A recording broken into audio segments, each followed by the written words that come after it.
ഈ നന്ദിയെ കണ്ടോ നിങ്ങൾ? നന്ദി രൂപം ഒരുപാട് പ്രത്യേകതകളുള്ള ഒരു നന്ദി രൂപമാണ്.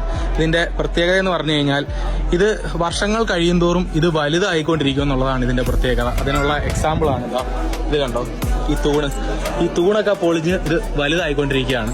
അതിന് ഇവിടുത്തെ ആൾക്കാർ ഒരു മിത്തുമായിട്ട് ബന്ധപ്പെടുത്തിയിട്ട് പറയുന്നുണ്ട്. അത് ശിവന്റെ പ്രതിരൂപമാണല്ലോ ഈ നന്ദി എന്ന് പറയുന്നത്. ഇത് വർഷം തോറും വലുതായി ഒരുപാട് വലുതായി കഴിഞ്ഞിട്ട് ഇത് പ്രത്യക്ഷപ്പെടും, എന്നിട്ട് കലിയുഗം അവസാനിക്കും എന്നൊക്കെയാണ് ഇവിടെ മിത്തുപരമായിട്ട് പറയുന്നത്. ശരിക്കും ഇതിന്റെ പിന്നിൽ ഒരു സയൻസ് ഉണ്ട്.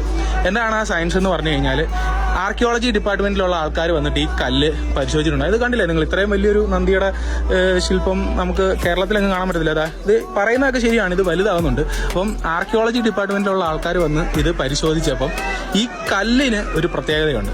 എന്താണ് പ്രത്യേകത എന്ന് വെച്ച് കഴിഞ്ഞാൽ, 20 വർഷം കൂടുമ്പോൾ ഈ കല്ല് 10 മില്ലിമീറ്റർ വലുതാകും. അങ്ങനെ പ്രത്യേകതയുള്ള ഒരു